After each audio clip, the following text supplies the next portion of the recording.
माननीय विधायकगण, सुरेश पासवान जी, तमाम जो है आए हुए हमारे साथी जो मंच पर बैठे हैं, सबको अभिनंदन करता हूं। और जो मंच के नीचे बैठे हैं हमारे भगवान स्वरूप मोकामा के हमारे माता बहनें, अकलियत के साथी, पत्रकार के साथियों, हम बहुत ज्यादा कुछ नहीं कहेंगे, लेकिन इतना मैं बता देना चाहता हूं, यह जो मोकामा का चुनाव है, यह कोई मोकामा का और बिहार का चुनाव नहीं है साथियों। यह देश को बचाने का चुनाव है। आपका फैसला इस देश की दशा और दिशा को बदलने का काम करेगा। आप सभी साथी खुद ही समझदार हैं।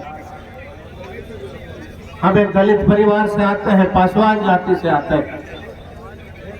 मैं इंजीनियरिंग कर रहा था और एक जगह इंजीनियरिंग पास करके नौकरी में था।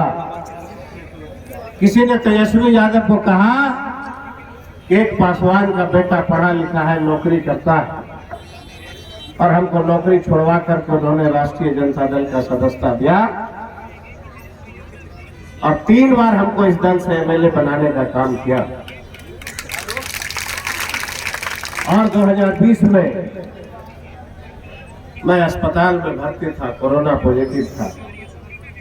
हमारे नेता ने कहा कि दलित के बेटा हो, पासवान जाति से आते हो, बीमार हो गया, इलेक्शन कौन लड़ेगा? हमने कहा अगर आपका भरोसा है, आप सिंबल अस्पताल पहुंचा दो, हमको कोई हराएगा नहीं। अस्पताल से बैठ के राष्ट्रीय जनता दल के साथियों ने हमें यहाँ तक पहुंचाया, पर्यटन मंत्री बनाया। फिर किसी ने उनको कह दिया कि पर्यटन मंत्री जो है, इसके पास कम काम है, ऐसा करिए इसको कृषि मंत्री बना दिए। कृषि मंत्री जो है किसानों का यह काम करेगा। और एक ही महीना में हम कृषि मंत्री बन गए। सवाल किया तेजस्वी जी ने कि आप जिस समाज से आते हैं, दलित परिवार है, आपको इज्जत प्रतिष्ठा कहाँ मिलता है? हमने कहा एक दलित का बेटा एक महीना में 4 बार अगर मंत्रिमंडल बदल जाए, इससे सौभाग्य और किसी दल में नहीं मिल सकता। हम घूम रहे थे मोकामा के इलाकों में, पासवानों ने पूछा कि हुजूर कौन दल से ही अपने? हमने कहा कि राष्ट्रीय जनता दल से हम है। कहा अच्छा, ये रामविलास पासवान का जो मूर्ति ये भाजपाइया लोग बिक दिया, पैर से कुचल दिया, कहीं पटिया का तो नहीं रहे?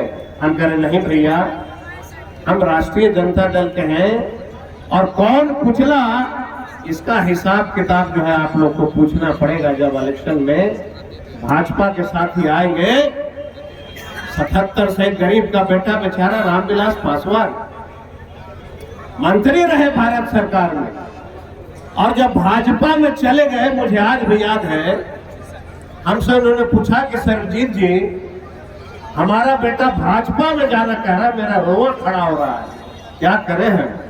हमने कहा कि ये गलती अगर करेंगे आपका नाम और निशान मिट जाएगा। बताइए आज नाम और निशान उस व्यक्ति का मिट गया कि नहीं मिट गया? ताल इलाका में घूम रहे थे और जब जाति उनका समाज जब सवाल कर रहा था कि आप कैसे बाप के बेटा हो, जिसके दल ने रामविलास पासवान की मूर्ति को पैरों से कुचला, आपका गर्दन पकड़ के आपको घर से निकाल दिया, तब भी आप उसी के लिए भीख मांगते फिर रहे हो? शर्म से सर झुका, भागा। बोला ये तो बड़ा सवाल पूछ रहा है लोग। आप बताइए, कोई इस धरती पे ऐसा बेटा होगा क्या जिसके बाप को, जिसके पिता को पैर से कुचला जाएगा, उसी के लिए वोट मांगता फिरता है? ये दुर्भाग्य है। आप जिस समाज में जन्मे हैं, हम शान से जीने वाले लोग हैं। हमारा नेता तेजस्वी प्रसाद यादव जी क्या कह रहे हैं? अरे भाई यही नहीं कह रहे हैं कि हम 10 लाख नौकरियां देंगे। और जब तेजस्वी जी ने नौकरी का सर्टिफिकेट बांटना शुरू किया, तो देश के प्रधानमंत्री, उनकी भी शुरुआत हो गई नौकरी का सर्टिफिकेट बांटने। और पता है कौन सा सर्टिफिकेट बांट रहे थे? 3 साल पूर्व जिसको नौकरी मिला था उसको देश का प्रधानमंत्री अभी सर्टिफिकेट दे रहा था कि हम तुमको नौकरी दे रहे हैं। अब जिस दिन मैंने कृषि मंत्री बना, हमने अपने दल को कहा, नेता को कहा, क्या आपका वादा है 10 लाख? 9,000 मैं नौकरियां दूंगा, तभी आपके पद पे मैं बैठूंगा, नहीं तो नहीं बैठूंगा। और मैंने 9,000 नौकरियां बिहार के नौजवान साथियों को हमने देने का काम किया। हम लोग पूछ रहे हैं कि कहना निकलेगा मंत्री, जिसको आपने बिहार का मुखिया बनाया है, जिसको आपने बिहार का बनाया है डिप्टी सीएम, याद रखना, जब तक वह व्यक्ति ऐसा है जो कहता है वही करता है। 10 लाख नौकरियां दे के रहेगा, चाहे उसके लिए उसको धरती से मिट जाना क्यों नहीं पड़ेगा।